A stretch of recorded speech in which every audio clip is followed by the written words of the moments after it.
Hi guys, and welcome back to another fly tying tutorial. The fly you see in the vise is one of Rob Edmunds' neutral density crunchers.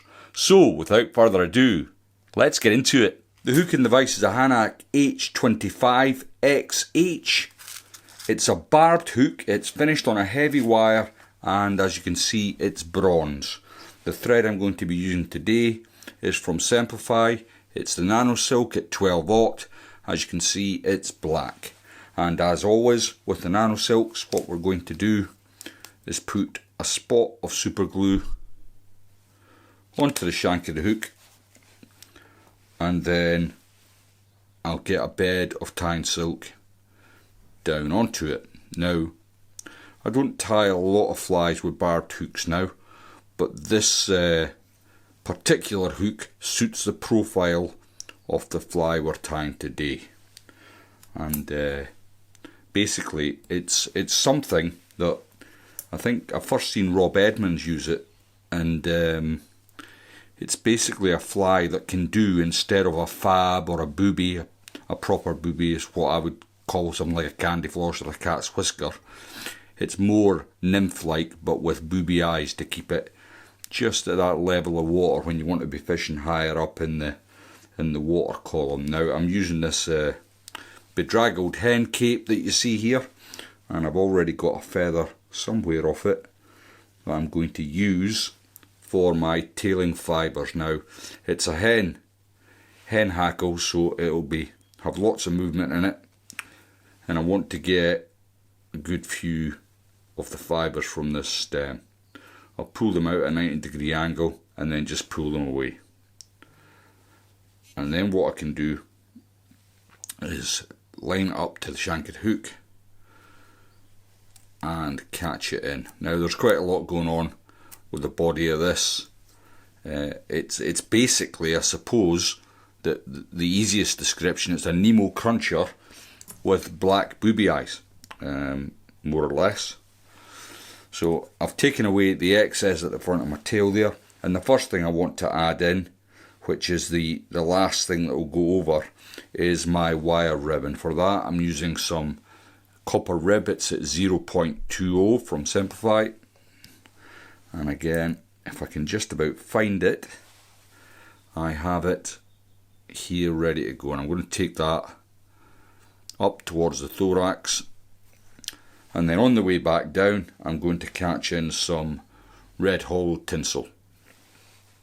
And again, I've got a little bit that I've been working with here, and I can catch that in the thorax area, and then all the way back down to just before the tail of the fly. Now the next thing I'm going to catch in is some pheasant tail fibres, and I've got this lovely feather here, and as you can see I've already taken 3 or 4 fibres out, and I'm going to catch that in at the base of the fly. So sometimes it's very rare, I've got to be honest, it's very rare I will do this personally, but it does sometimes work. If the fish are predominantly on nymphs and you're not getting any fish at all taking your fabs or your boobies, then it just makes sense really to stick something on the point that the fish are more than likely to have. To my mind, it doesn't quite work, but certainly worth having a few in the box for no other reason than if you're in competition and your boat partner's catching on this kind of fly, you do have them. Now I was waffling on there while I was looking for these, so I've found them now, and I'll stop waffling. So I'm going to catch the pheasant tail fibres in with my Hackle pliers. I'm going to get several extra turns of thread in at the front of the fly here, and then I'll use the rotary function to just bring that up the body. Now be careful to avoid the point of the hook, especially when you're using pheasant tails or striped peacock quills. If you catch the point of the hook, it's generally game over unless you've been very, very lucky. so just be careful of that point. Once you get up to the thorax area, it doesn't need to come all the way at the front.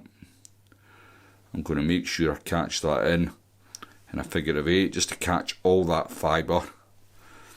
And then I can come in with my scissors and simply remove the excess pheasant tail. Now, the first thing to come over the top of the pheasant tail then is the red holographic. And what I want to do is get probably around 3 turns of this onto the body of the fly before coming up and catching that in again in the thorax area. Just a couple of turns of thread to keep that into place. Then I can come in with my scissors and remove the red holographic. Now the wire rib, it's a little thicker than I would normally use, but it's so I get the segmented effect within the red holographic. And if I bring that up, it looks good on my side. I'm sure it must look okay on your side as well. So I've caught that in. I'm going to grab a couple of sides, get a few wraps in front, keeping tension on your thread.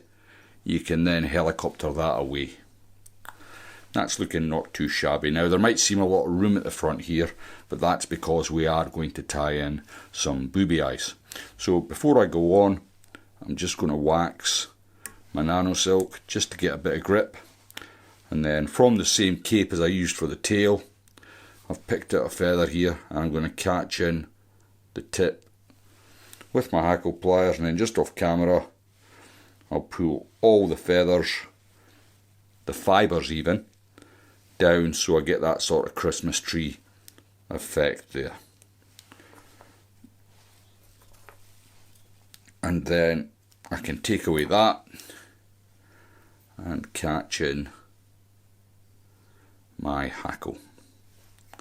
Now hopefully the wax is going to help me so it won't slip out when I attach my hackle pliers and start to turn the feather. Now as I'm turning, I'm going to sweep back with the thumb and forefinger of my left hand, try and get them fibres coming back behind the fly.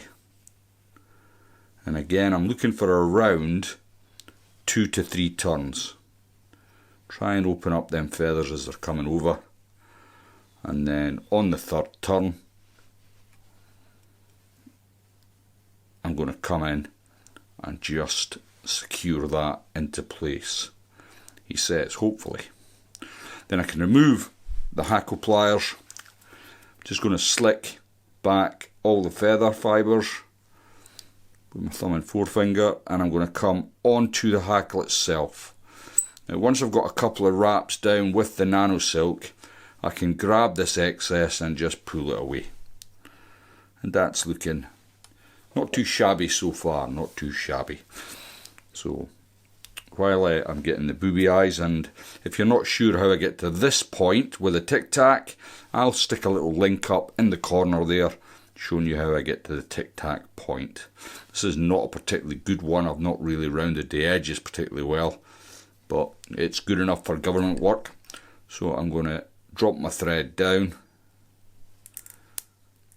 capture in the booby eyes with a couple of turns of the nano silk, and then I'll come right to the eye of the hook and bring my thread all the way until I've brought the booby eyes on top of the shank, at which point I catch it in with 6 turns one way and then 6 turns the other way,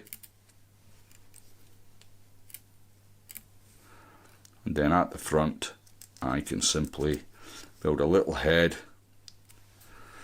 and then with my whip finish tool I can come in and finish that off.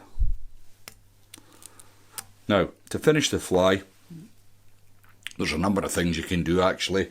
Varnish, UV resin, it's up to yourself. What I like to do with this is come in with my super glue. I'm using this stuff, it's Gluff. It's the best super glue I've found for fly tying, and I've tried most of them. Just bite the bullet, pay the price, and it lasts a lot longer. So I'm going to split the eyes with my fingers there. Excuse them because you won't be able to see what I'm doing. But I'm just getting plenty of super glue in between the eyes so that it soaks down through the thread and secures that in place. Now the other thing I like to do is come in at the bottom, and I like to get plenty of super glue in at the bottom of the hook. I don't want it filling the eye though, so just be careful there. And then we would set that to the side to dry, and what we have effectively is a Nemo Cruncher with booby eyes.